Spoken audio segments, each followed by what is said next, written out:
Hey folks, welcome back to my channel. If you're new here, welcome. My name is Natasha and I do book things here. Today's video is another tag video for Tag Tuesday. Again, I apologize that my videos have been a bit sporadic in the month of March, but I started a new job and just trying to figure out like filming schedules, editing schedules, and like managing my own time, anxiety, relaxation, pain level.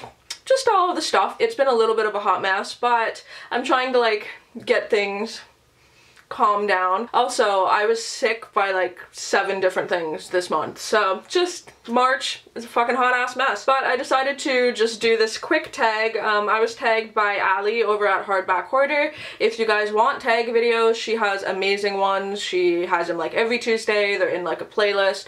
If ever you're looking for a new tag to do or like older ones that you may have missed, her videos are a great place to find them. So this is the no disclaimers book tag. So this is one that's a little bit controversial-ish as well. I like talking about that kind of stuff in tag videos. It's just, it's enjoyable to me. It's nice to have like a place where you can like vent a little bit, you know? I don't know, that makes sense? Number 1 is which trope or tropes in books annoy you the most? And honestly, I feel like I read so many different books, even though I like certain genres. I feel like I read so many books from like all over the place that I don't pick up on a lot of tropes.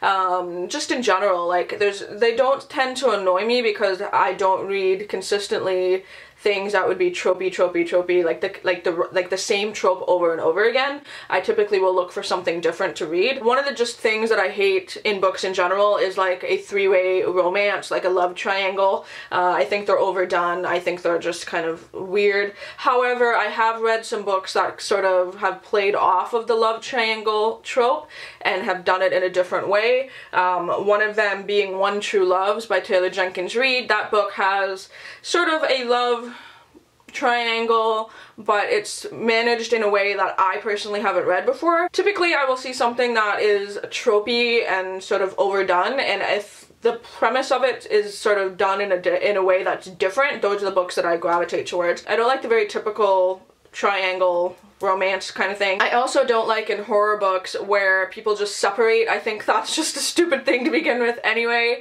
Again, there's a couple books that I've been reading lately, one of which is Salem's Lot that I read, where the team separates and you just instantly kind of go, oh, okay, who's gonna die? It's just little things like that that are like just stereotypical. I guess that's tropes. I don't know, other than those two that I can just think of, I think there's a time and a place for each trope. There's a reason why people still write them. There's a reason why they worked. I think the manic pixie dream girl trope has been overdone for a little while, but it's nice to kind of go back and revisit it every now and again too. So yeah, I guess that's my answer. I don't know. Number 2 is which writer or writers do you feel are overrated and overhyped?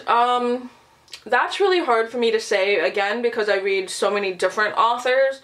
I definitely think that certain authors are immediately overhyped just based on who they are. I really do enjoy John Green's books, but I feel like, again, I'm kind of playing into that overhypeness where I will just immediately buy anything that he writes because I like his writing. So like, is that overrated? Is that overhyped?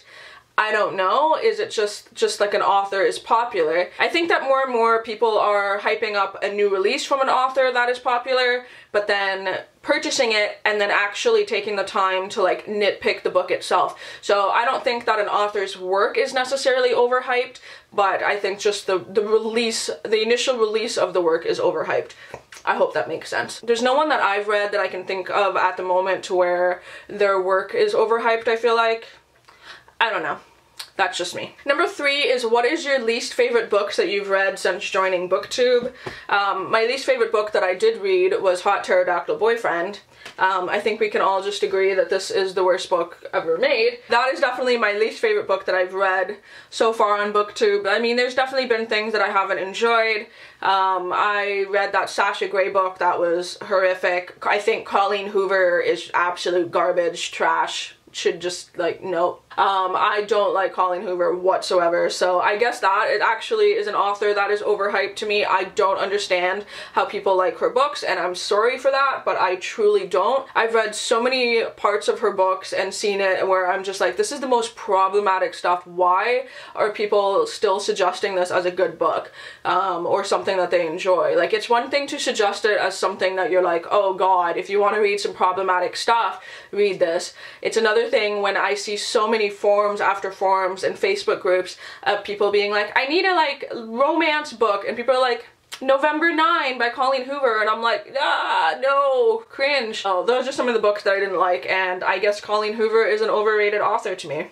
So there's that. Number 4 is a terrible ending that ruined an otherwise quality book.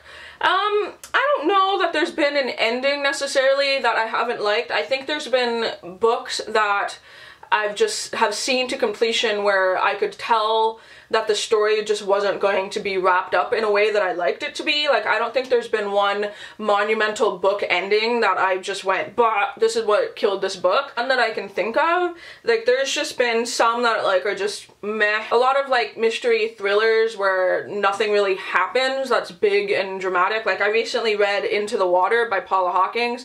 And that's just an okay book, where I think that the ending could have been something more. I think for this question, it's just more that the endings that I've read have been lackluster, as opposed to having like a big dramatic ending and then that's what's ruined the book. Like, I just feel like the ending just wasn't written well. Does that make sense? I don't know. I can't think of one particular book, but just a lot of like my 1 and 2 star rated books are because the endings weren't very good. So, number 5 is, which fictional character or characters do you wish were not killed off? I kind of mentioned this again before, that like I don't really get that emotionally invested in characters to where I think about them a lot after the book. I don't know, I just feel like I accept their death as it happens and you kind of go, oh, and then, you know, you move on, where like I don't go, oh my god, like I was so invested in that character, I cry, you know, like I'm not, I don't know, like, I don't know, there hasn't been one again that I can think of off the top of my head to where like it like shattered me. It's just more like I feel it in the moment and then I put the book down and I go, okay, that's what happened in this book. I don't think about it and go, why did this person die? Like, I don't know, it's the same thing with movies. You can cry about a movie character, but I don't go, oh, I'm so upset about that for months after. That's just kind of how I absorb media, but I don't know. Number 6 is, what are some of your bookish pet peeves? And I don't know, there could be a couple like actual book related or booktube related, because those are two very different things. One of my biggest book related pet peeves, I guess, is just when people don't accept that other people have other opinions. That's what reviewing books is all about. That's what booktube is all about, is various people from various walks of life who are completely 100% different from you, reading a book, giving you their opinion on it. So why would you go to a review video then and go, well, this is my favorite book, I can't believe you didn't like it, how did you not like it? Or, I hated that book, I can't believe, like, you know, I can't believe you liked it, or I can't believe you hate it. Like, all this stuff where it's like, I can't believe it. Like, I can understand opening up a discussion and going, oh, I really like this and this and this about the book, curious why you didn't. And I always say that in my comments. Like, if someone really hates a book that I like, I go, hey, why did you think that? Because that kind of like opens it up, and it maybe changes a little bit of the view that I may have had that, you know, about the book. I just think having a mature discussion about our likes and dislikes is amazing, but coming to somebody and going, I don't know why you like that, you're just a blah blah blah blah blah, like, it's just not needed. There's no reason for that. It's just stupid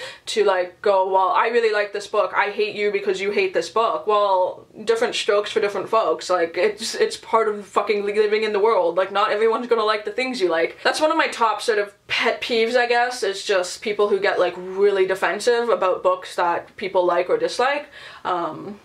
That's just annoying. Another pet peeve for me, as I've been rereading a lot of older books and a lot of older Stephen King's, is the language that was used in some of these. There's a lot of N-words, there's a lot of R-words, there's just a lot of like racial like slang being used from various cultures, and it's jarring to read. And so I find reading a lot of classics, older books, seeing the N-word and stuff like that being used is just like, it upsets me, and I try my best to separate it from the book that I'm reading, but then I also know that I can't. Like, I just physically cannot separate it, because it's just, you know, because we're in 2018, I feel like it was so not needed that even if I sort of remove myself from modern day and put myself back in the time that this book was written, I still don't agree that that language should have been used.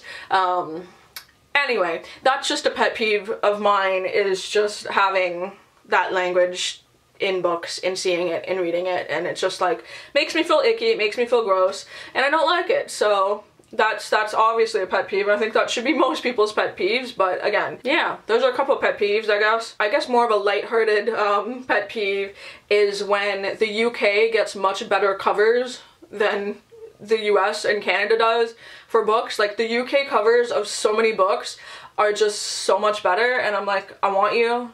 Why can't I have an option to purchase you? Yeah. So number 7 are, what are some books you feel should have more recognition? Right now there are 2 that came to mind, both of which were amazing and I feel like people talk about but maybe not enough, and I really like these books. The first one is Radio Silence by Alice Oseman.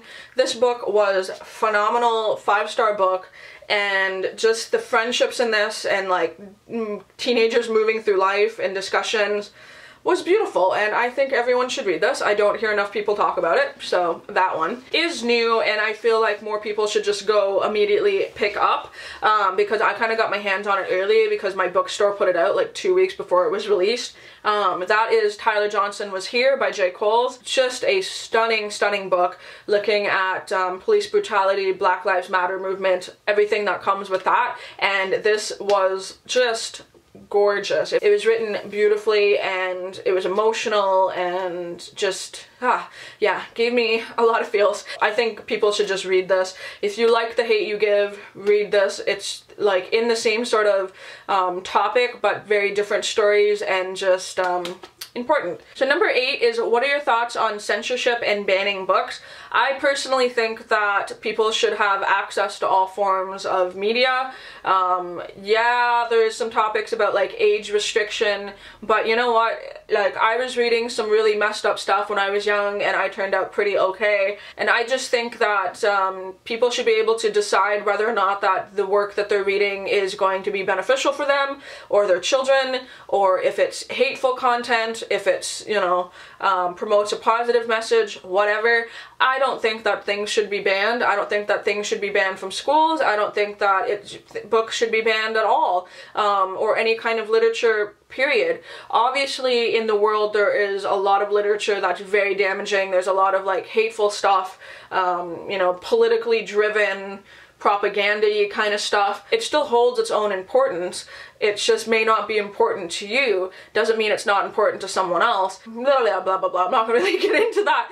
But it's just, everything has some sort of value, and just, you know, banning it just makes people want to read it more, and like, you know, it just, yeah, it's dumb. I think that banning things and like burning books is dumb. And you know, you can kind of take a page out of history, no pun intended, and look at, you know, what book burning and book banning has done in the past. Like, I mean, it just made people, you know, secretly hide books. People have been killed for like having books that they're not supposed to have and stuff that they're not supposed to have. And it's just like, if, you know, if the world, this is like a grand thought, but if the world just had access to all these things and weren't scared to read all these things and, you know, get knowledge about things, like how amazing would that look if everyone just had sort of an open mind and sort of access to literature and knowledge and, you know, stories different from their own and that kind of thing. I don't know, whatever. I'm just gonna like get real deep here. Clearly I just want to talk today. But yeah, I don't agree with it,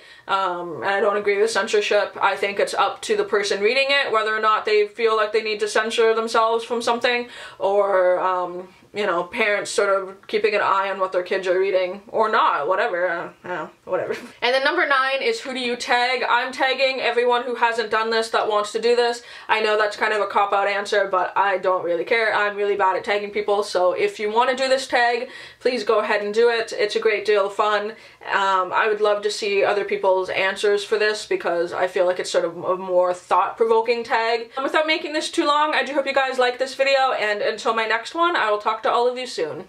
Bye!